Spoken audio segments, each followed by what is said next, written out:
Hello students, SBN college of education की online class में आपका हार्दिक स्वागत है। ठीक है, यानी विद्यालय संस्कृति प्रबंध और शिक्षक, जिसमें हमने विद्यालय की आवश्यकता क्यों पड़ती है, विद्यालय के लिए क्या आवश्यक है, विद्यालय की संकल्पना क्या है, इन सब के बारे में हम अध्ययन कर रहे थे। और इसमें ये देख रहे थे कि विद्यालय की जो आवश्यकता है वो विद्यालय की आवश्यकता क्यों पड़ती है। तो इसके लिए छात्रों की दृष्टि से हमने देखा था, इसके साथ साथ अभिभावकों की दृष्टि से हमने महसूस किया था कि विद्यालय की आवश्यकता क्यों पड़ी। ठीक है, इसके साथ साथ हमने देखा था राष्ट्र के प्रति क्या है, एक राष्ट्र के प्रति क्यों जरूरी है विद्यालय। तो इन सब की भावनाएं, इन सब की मनोवैज्ञानिक विश्लेषणता के आधार पर हमने स्पष्ट किया था कि विद्यालय क्यों आवश्यक है। उसके बाद हमने देखा था कि विद्यालय की संकल्पना क्या है। तो विद्यालय की संकल्पना में हमने अध्ययन किया था मानवीय संसाधन, भौतिक संसाधन, वित्तीय संसाधन, इन सब के बारे में हमने अध्ययन किया था कि मानवीय, भौतिक, ठीक है, और वित्तीय संसाधन ये सब क्या स्पष्ट करते हैं, विद्यालय की संकल्पना को स्पष्ट करते हैं। ठीक है, उसके बाद विद्यालय की दृष्टि में क्या अध्ययन किया जाता है, उनकी प्रवृत्तियां कैसी होती है, विद्यालय के लिए कैसा स्ट्रक्चर होता है, भवन होता है, ठीक है, मैदान होता है, पुस्तकालय होता है, इन सब प्रक्रियाओं के बारे में हमने अध्ययन किया था। ठीक है, आज हम बिल्कुल सरल टॉपिक है और वो है विद्यालय की संकल्पना। और विद्यालय की संकल्पना में ही टॉपिक है प्रवेश प्रक्रिया, यानी विद्यालय में प्रवेश कैसे किया जाए। और इस समय प्रवेश प्रक्रिया प्रारंभ भी की जा रही है और यही समय होता है जून जुलाई का ही विद्यालय में प्रवेश की स्थिति। तो विद्यालय में एक प्रवेश कैसे दिया जाता है बालकों को, किस प्रकार की पद्धति होती है, किस प्रकार के प्रबंध नीतियाँ होती हैं। ठीक है, तो इस विद्यालय की संकल्पना में हम पढ़ेंगे विद्यालय प्रवेश। विद्यालय प्रवेश देने के सामान्य दो प्रकार से होते हैं। सामान्यतः प्रवेश के प्रकार कितने होते हैं? दो प्रकार। सामान्यतः कितने प्रकार होते हैं प्रवेश के? दो प्रकार होते हैं। एक तो पूर्व छात्र, पूर्व अध्ययनरत छात्र, पूर्व अध्ययनरत छात्र नवीन कक्षा में प्रवेश लेता है। सही बात है, फर्स्ट में पढ़ रहा है सेकंड में लेगा, सेकंड में पढ़ रहा है थर्ड में लेगा, थर्ड में पढ़ रहा है फोर्थ में लेगा, फोर्थ में पढ़ रहा है फिफ्थ में लेगा। इस प्रकार नवीन कक्षा में प्रवेश लेता है। ठीक है, यानी एक अध्ययनरत कक्षा से उच्च अध्ययनरत कक्षा में प्रवेश करना। ठीक है, पूर्व से। एक होता है नवीन प्रवेश, नवीन प्रवेश। कौन सा प्रवेश होता है? नवीन प्रवेश। ठीक है, एक होता है पूर्व अध्ययनरत छात्र नवीन कक्षा में प्रवेश लेता है, एक होता है नवीन प्रवेश होता है प्राथमिक कक्षा तथा अन्य कक्षाओं से स्थानांतरित होकर विद्यार्थी जो आते हैं, प्राथमिक कक्षा से या दूसरी कक्षा से विद्यार्थी जो आते हैं और प्रवेश लेते हैं। यानी मान के चलो कि प्रवेश प्रक्रिया दो प्रकार से होती है। एक तो पूर्व अध्ययनरत छात्र दूसरी कक्षा में प्रवेश लेता है। ठीक है, और एक नवीन प्रवेश, यानी बच्चा एलकेजी में प्रवेश लेता है या प्राथमिक कक्षा में से दूसरी स्कूल के लिए वो प्रवेश चाहता है, तो वो उसके लिए क्या हो जाता है? नवीन प्रवेश हो जाता है। तो प्रवेश प्रक्रिया क्या होती है? दो प्रकार की होती है। ठीक है, हमारे विद्यालय में प्रवेश कितने प्रकार से दिया जाता है? दो प्रकार से दिया जाता है। एक पूर्व अध्ययनरत छात्र होता है, पूर्व में जो पढ़ रहा है और उससे उच्च कक्षा में वो अध्ययन करना चाहता है, तो उसको प्रमोट कर दिया जाता है। उच्च कक्षा में परीक्षा होने के बाद वो उसी स्कूल में क्या ले लेता है? प्रवेश ले लेता है, तो उसको प्रमोट कर दिया जाता है। ठीक है, जैसे एलकेजी में होता है तो उसका एसआर सीरियल नंबर वही होता है। ठीक है, उसके बाद उसी जगह दूसरा कक्षा दूसरी हो जाती है, यानी रजिस्टर दूसरी कक्षा में उसका क्या हो जाता है? प्रवेश हो जाता है। ठीक है, ये तो होता है पूर्व अध्ययनरत छात्र। एक होता है नवीन प्रवेश, यानी नवीन प्रवेश का मतलब एलकेजी में छात्र था तो वो नया प्रवेश लेगा, इसका मतलब उसका सारा बायोडाटा लिखा जाएगा। एक होता है कि एक स्कूल से दूसरी स्कूल में, प्राथमिक से स्कूल से दूसरी कक्षा में जो प्रवेश लेना चाहता है, दूसरी कक्षा में दूसरी विद्यालय में जाता है, तो उसको किसकी आवश्यकता होती है? टीसी होती है। ठीक है, और इसी टीसी से उसका एडमिशन करवाया जाता है, जिसको हम कहते हैं नवीन प्रवेश। तो दो प्रकार के प्रवेश पाए जाते हैं। ठीक है, प्रवेश प्रक्रिया पूर्व जो सत्र चल रहा है उसकी समाप्ति होती है। जैसे मान लो कक्षा 18-19 का सेशन है, उसमें प्रवेश प्रक्रिया समाप्त होती है, यानी सत्र कार्य समाप्त होता है, तो उस समय दो प्रकार यानी दो ऐसे टाइम होता है जिसमें क्या दिया जाता है, प्रवेश प्रक्रिया दी जाती है, और वो दी जाती है, एक तो होती है अप्रैल, यानी अप्रैल तक का सेशन होता है, अप्रैल मई। ठीक है, एक सेशन होता है जुलाई का पखवाड़ा,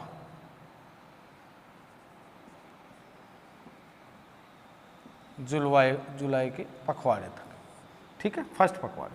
यानी अप्रैल मई में क्या होता है, नवीन प्रवेश होता है, और वो कब तक चलता है, जुलाई के पखवाड़े तक चलता है, यानी 15 जुलाई तक एडमिशन प्रारंभ होते हैं, 15 जुलाई तक एडमिशन करवाए जाते हैं। नवीन प्रवेश होते हैं वो 15 जुलाई तक होते हैं। ठीक है, और उसमें किनका होता है, पूर्व अध्ययन छात्राओं का और नवीन प्रवेश, और उनका समय क्या होता है, क्योंकि सत्र अप्रैल तक चलता है। ठीक है, उसके बाद नवीन प्रवेश जो हो जाता है, तो नवीन सत्र प्रारंभ हो जाता है जो अप्रैल मई और जुलाई के प्रथम पखवाड़े तक चलता है। ये होती है प्रवेश की प्रक्रिया दो मूल रूप से। इन दो मूल रूप से मतलब प्रवेश अप्रैल मई और जुलाई के पखवाड़े तक चलता है। ठीक है, उसके बाद होता है विद्यालय के प्रवेश उत्सव मनाया जाता है। विद्यालय में क्या दिया जाता है, प्रवेश उत्सव।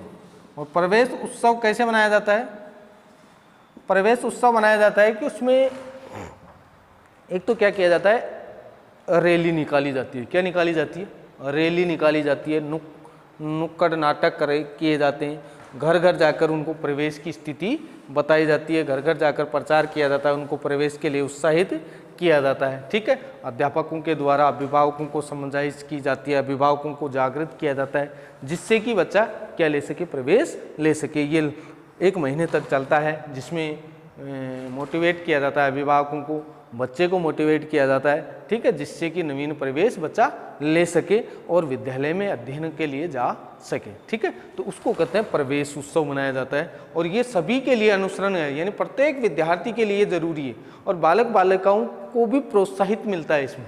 ठीक है, क्योंकि प्रवेश उत्सव वास्तव में क्या है, प्रवेश उत्सव यह है कि प्रत्येक बच्चे को क्या मिले, शिक्षा मिले, और इसके लिए प्रोत्साहित किया जाता है। रैली निकाली जाती है, नुक्कड़ नाटक किए जाते हैं, साक्षरता अभियान किए जाते हैं। इस प्रकार के कई शिक्षकों के द्वारा कई प्रकार के प्रोत्साहन कार्य किए जाते हैं, जिसमें बालक बालिका और अभिभावक क्या हो सके, प्रोत्साहित हो सके, और अपने बच्चे को नज़दीकी विद्यालय में क्या करवा सके, एडमिशन करवा सके, यानी प्रवेश करवा सके। तो इस समय को क्या कहा जाता है, प्रवेश उत्सव कहा जाता है। उसके बाद आता है प्रवेश संबंधी नियम एवं प्रक्रिया। ठीक है, ये तो हो गए प्रवेश की प्रक्रिया। अब इसके नियम प्रवेश के, यानी क्या क्या नियम है प्रवेश के, प्रवेश के नियम क्या होने चाहिए, क्या स्थिति होनी चाहिए प्रवेश की। तो प्रवेश हेतु एक विद्यालय में एक प्रधानाध्यापक के द्वारा क्या बनाई जाती है, एक कमेटी का गठन किया जाता है। तो पहला नियम तो है कि प्रवेश कमेटी का गठन, प्रवेश कमेटी का गठन किसके आधार पर, प्रधानाध्यापक की अनुमति से, अध्यापक।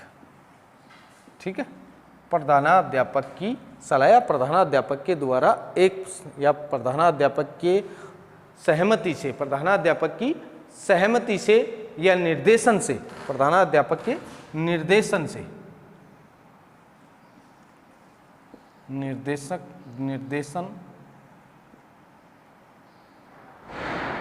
निर्देशन से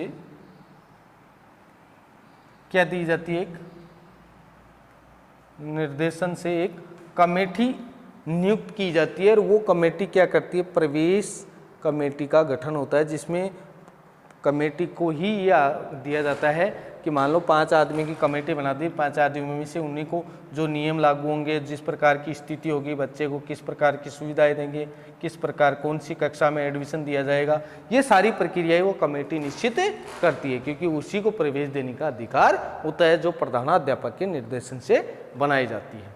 ठीक है, दूसरा क्या होता है, दूसरा होता है सामान्य रूप से प्रवेश सत्रांग, यानी जो सत्र चल रहा है, प्रारंभ हो रहा है सत्र, उस सत्र प्रारंभ किया जाता है, लेकिन विशेष कारण होने पर नियमानुसार प्रवेश का प्रावधान है। विशेष कारण पर, यानी प्रवेश सत्र प्रारंभ हो गया, उसको प्रवेश दिया जाता है, तो उसमें कुछ विशेष कारण भी होते हैं।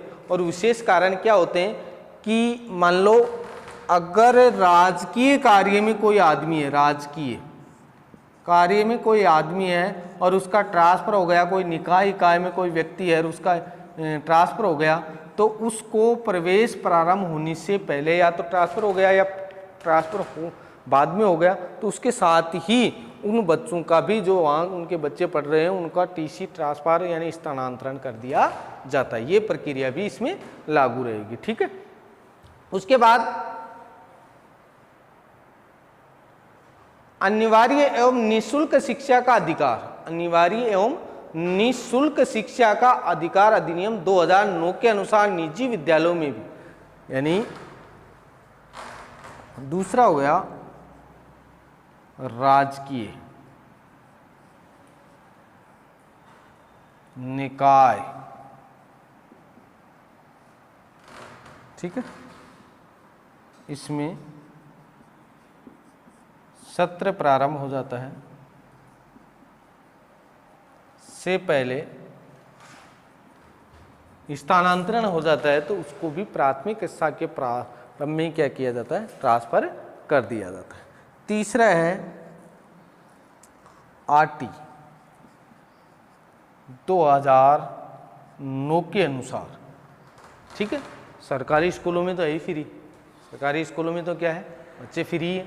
ठीक है, सरकारी स्कूलों की बजाय क्या है, जो निजी स्कूल है, उन निजी स्कूलों में भी जो दुर्लभ वर्ग है, यानी जो गरीब तबके के बच्चे हैं, गरीब छात्र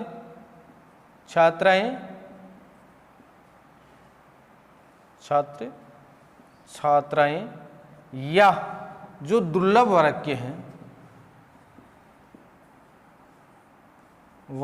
हैं, उनको भी क्या दिया जाता है, निजी क्षेत्रों में भी 25% सीटें क्या कर दी गई, आरक्षित कर दी। यानी मान लो 100 बच्चे प्रवेश लेते हैं, ठीक है, उनमें से 25 बच्चे आरटी के तहत फ्री पढ़ेंगे, वहाँ उनकी कोई फीस नहीं होगी।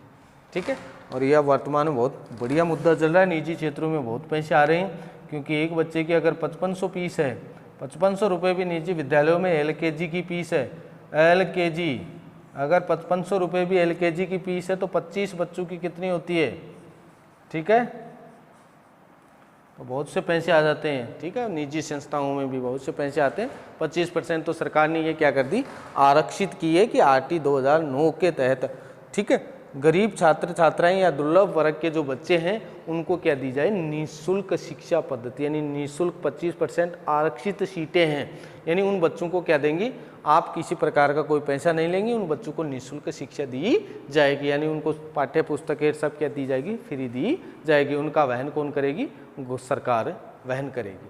ठीक है, यदि प्रमाण पत्र में जन्म तिथि का उल्लेख हो तो जन्म तिथि प्रमाण पत्र शपथ पत्र प्रस्तुत करना होगा। यदि प्रमाण पत्र में जन्म तिथि का उल्लेख हो तो, अगर प्रमाण पत्र में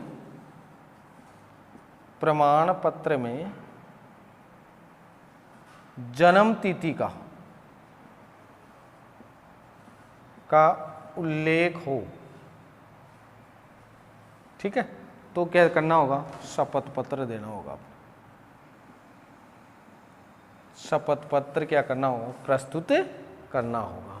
ठीक है, अगर प्रमाण पत्र में आपके कोई प्रमाणित करने की आप दे रहे हैं तो उसमें उसके साथ प्रवेश के साथ क्या देना होगा, आपको शपथ पत्र देना होगा 25% वालों के साथ। ठीक है, जिले अथवा राज्य के किसी भी विद्यालय में प्रवेश हेतु टीसी पर किसी भी सक्षम अधिकारी की प्रति हस्ताक्षर की व्यवस्था समाप्त कर दी गई है।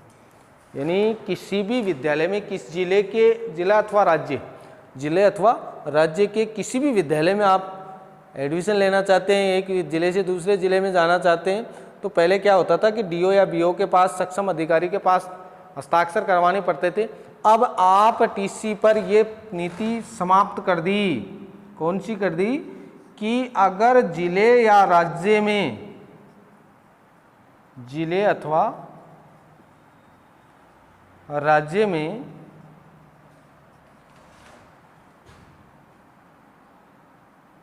जिले अथवा राज्य में आप टीसी किसी भी विद्यालय में प्रवेश लेते हैं, किसी भी विद्यालय में प्रवेश हेतु सक्षम अधिकारी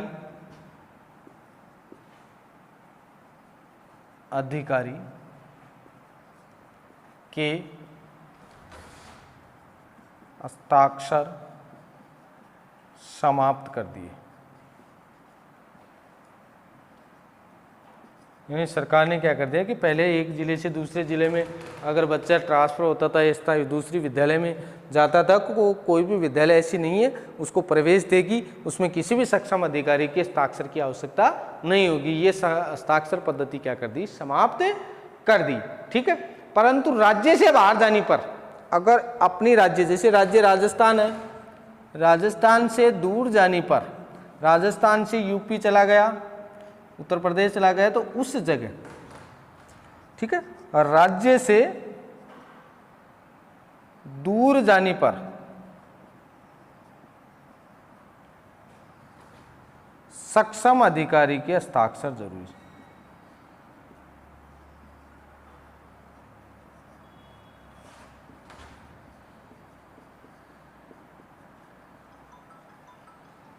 जरूरी है। ठीक है, यानी राज्य से दूर जाने पर सक्षम अधिकारी के हस्ताक्षर क्या है, जरूरी। राज्य की राज्य में कोई जरूरत नहीं है, राज्य से दूर जाते हैं या दूसरे राज्य में जाते हैं तो सक्षम अधिकारी के हस्ताक्षर की आवश्यकता बहुत जरूरी है। ठीक है, क्योंकि उनकी आवश्यकता बहुत जरूरी पड़ जाती है, तो सक्षम अधिकारी के हस्ताक्षर जरूरी है। ठीक है, इसके बाद है विद्यार्थी की टीसी पर सक्षम अधिकारी के प्रत्येक, यानी ये इस विद्यार्थी की टीसी पर, विद्यार्थी की टीसी पर सक्षम अधिकारी के हस्ताक्षर जरूरी। ठीक है, अगर जिले की जिले में है, राज्य की राज्य में है तो किसी सक्षम अधिकारी के हस्ताक्षर की आवश्यकता नहीं है। अगर राज्य से दूर दूसरे राज्य में जाते हैं तो सक्षम अधिकारी के हस्ताक्षर जरूरी है। किस पर, विद्यार्थी की टीसी पर, यह होना जरूरी है। ठीक है, इसके लिए उसके बाद उन्होंने बताया राज्य सरकार के परिपत्र संख्या, राज्य सरकार के परिपत्र संख्या, ये बात जरूरी है। राज्य सरकार के परिपत्र 13/1/2000,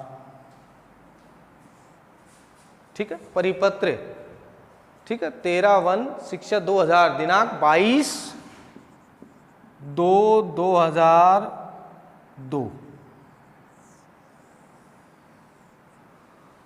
देखो, नई नीति, प्रवेश प्रक्रिया में नई नीति आई और वो नई नीति क्या कहती है कि राज्य सरकार के परिपत्र संख्या 13/1 शिक्षा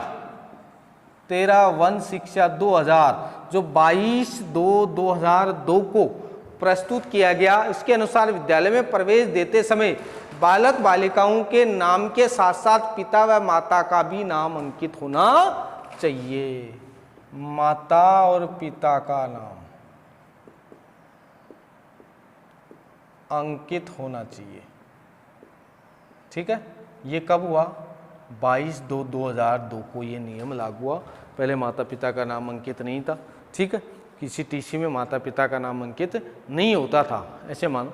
लेकिन उसके बाद प्रवेश में क्या कर दिया, 2002 में, यानी 22/2, ये याद रखना, राज्य सरकार के परिपत्र संख्या 13/1/2000 में जो 22/2/2002 को लागू किया और उसमें कहा गया कि माता और पिता का नाम क्या होना चाहिए, अंकित होना चाहिए।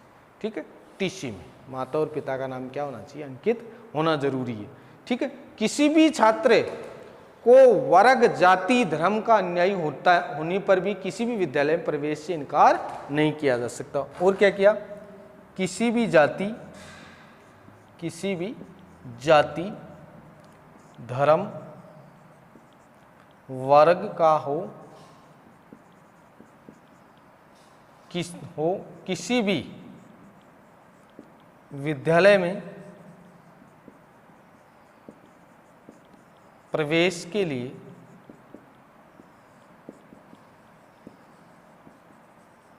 इनकार नहीं किया जाएगा।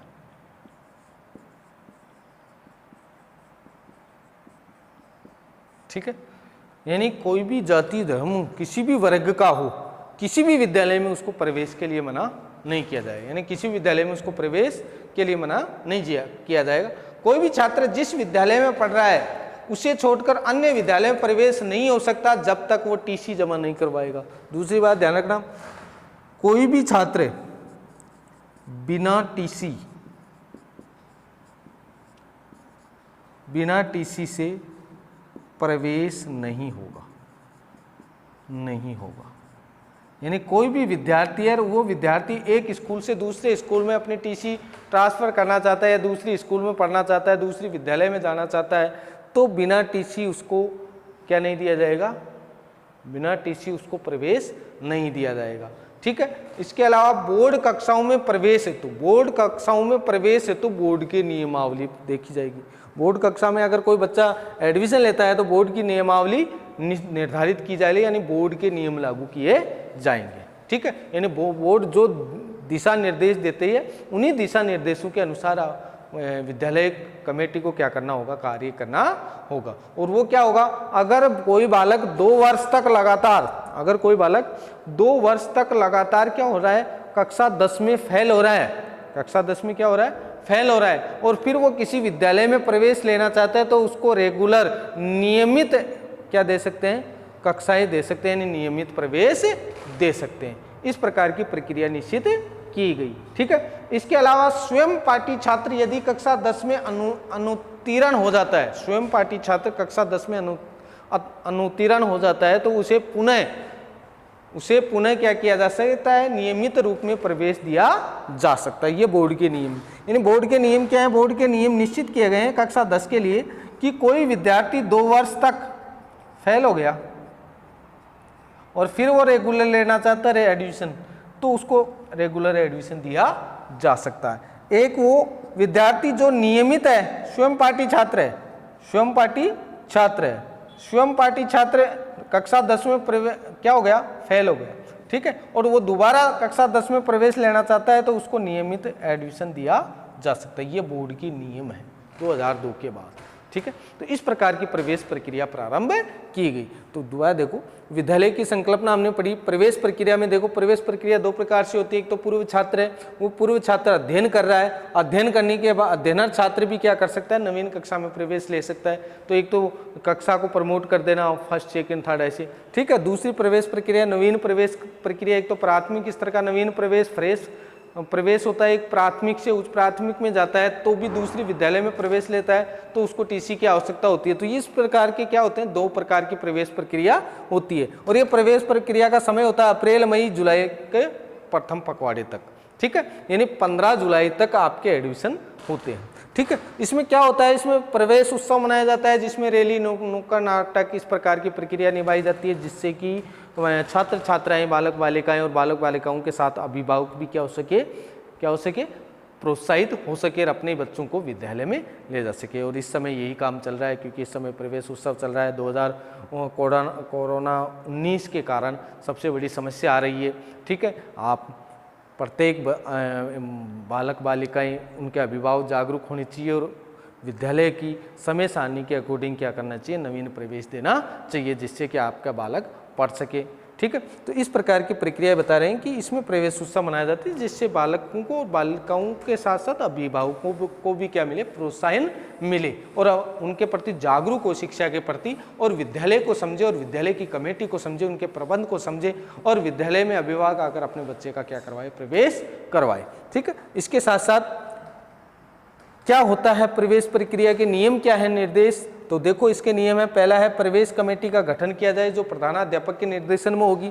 दूसरा होगा राजकीय निकाय, इसमें सत्र प्रारंभ होता है उससे पहले ही क्या किया जाता है, उनके विद्यालयों को सत्र प्रारंभ होता है उससे पहले ट्रांसफर होता है तो उनको विद्यालयों को प्राथमिक स्तर पर क्या किया जाता है, स्थानांतरित कर दिया जाता है। तीसरा है RT 2009 के अकॉर्डिंग गरीब बच्चों को निजी विद्यालय में भी 25% आरक्षित सीटें हैं, जो गरीब बच्चे हैं उनको एजुकेशन दिया जाए। तीसरा है कोई भी प्रमाण पत्र उसके साथ प्रस्तुत करे, जिसमें अगर प्रमाण पत्र है उसके पास गरीब वर्ग का तो उसके साथ शपथ पत्र भी प्रस्तुत करे। उसके बाद चौथा है जिले अथवा राज्य में किसी भी विद्यालय में प्रवेश लेता है, जिले या राज्य में यानी अपने जिले में या अपने राज्य में कहीं भी आप प्रवेश लेना चाहते हैं तो इसमें सक्षम अधिकारी के हस्ताक्षर की आवश्यकता नहीं है। अगर राज्य को छोड़कर दूसरे राज्य में हम प्रवेश लेते हैं तो इसमें सक्षम अधिकारी की आवश्यकता पड़ती है, यानी उसके सिग्नेचर होना जरूरी है। ठीक है, राज्य सरकार के परिपत्र संख्या 13 वन शिक्षा 2000 के परिपत्र के आदेश अनुसार 22/2/2002 के अकॉर्डिंग बताया गया कि माता पिता का नाम TC में अंकित होना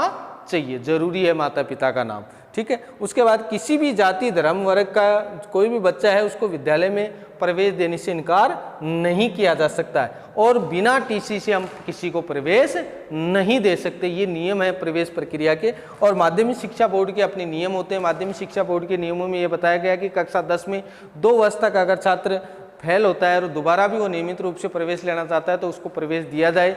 या कोई विद्यार्थी है जो क्या है स्वयं पाठी है और स्वयं पाठी विद्यार्थी अगर फेल हो जाता है, नहीं प्राइवेट एग्जाम देता है और वो फेल हो जाता है, पुनः अपना प्रवेश चाहता है तो उसको नियमित रूप से क्या दिया जाए, प्रवेश दिया जाए। इस प्रकार की प्रवेश प्रक्रिया हमारे विद्यालय प्रबंध में दी गई है।